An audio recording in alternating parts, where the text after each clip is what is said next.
This episode of Techno Buffalo is brought to you by Full Sail University. What's up, everyone? Welcome back to another episode of Ask the Buffalo. This is the show where you can ask me, John Rettinger, any question you might have from the wide world of technology. Not sure what to make of iOS, don't know what phone to get, what tablet to buy. This is the show you can ask.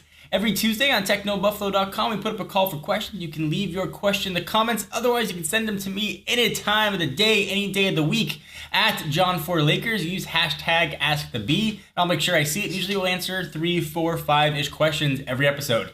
Up this week, we're going to talk about next-gen consoles, Xbox One and PS4. Of course, we're going to talk some iOS 7 and some OS 10 Mavericks. This is Ask the Buffalo. Let's get Ask the Buffaloing.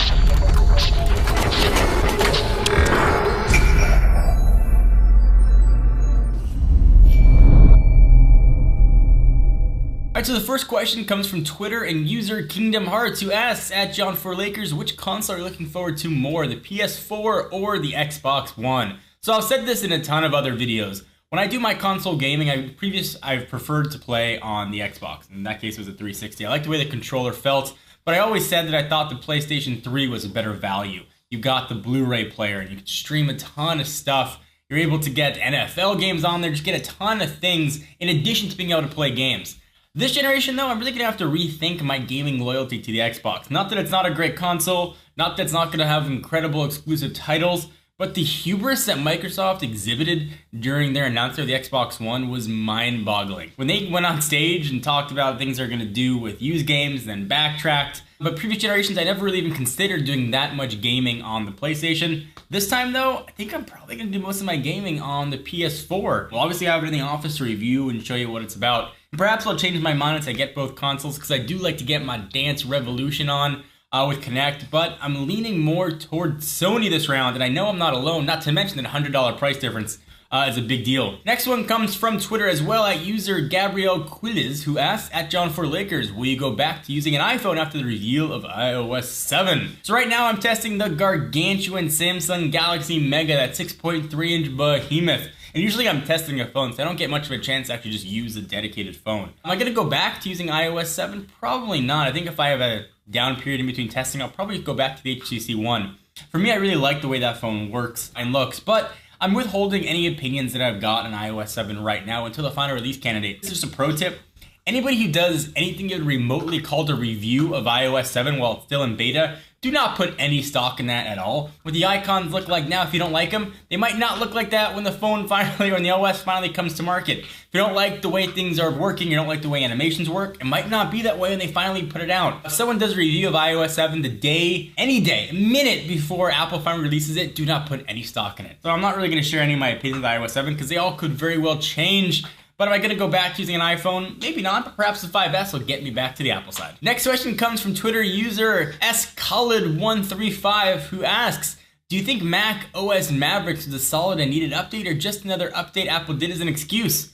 I don't know what they were doing for an excuse or what the excuse would be. Apple has sold their OSs for pretty much dirt cheap by desktop OS prices, so they don't really need much of an excuse. I would even wager that there's not much of a profit margin at all on their OS. They don't even have any DRM on the file, so I don't think they did it as an excuse to, make money like people like to say. Certainly it brings a lot of nice updates. I know the folks in the office are really excited about the syncing of iOS notifications with desktop notifications.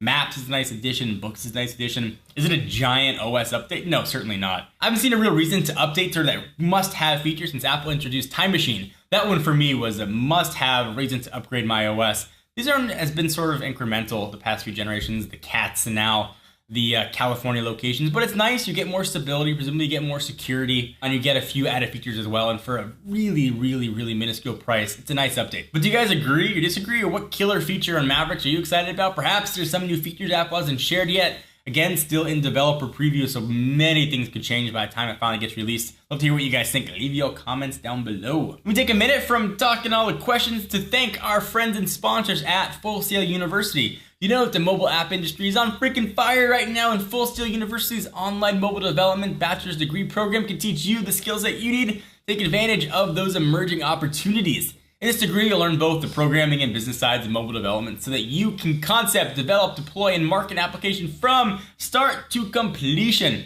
You'll explore advanced programming languages, visual frameworks, usability principles, and app development for Android and iOS operating systems. Through Full Sail's Project Launchbox program, students also receive a free MacBook Pro, sweet, preloaded with industry software plus iOS and Android devices. Courses are delivered through Full Sail's immersive online education platform, which maximizes the capabilities of that Mac they've given you, giving you a learning experience unlike any other. Between the App Store and Google's Play Store, over 50 billion apps have been downloaded with no signs of slowing down. The folks next to me you can't see, probably responsible for downloading about 1 billion of those. So you can really get your hand on the master technology and the software to compete in this rapidly growing industry. Visit fullsail.edu/technobuffalo to learn more about this online degree program. So thank you guys for watching the episode of Ask the Buffalo. Hope you enjoyed. Please give the video a thumbs up. We most definitely appreciate it. Check us out at technobuffalo.com for the latest and greatest tech news.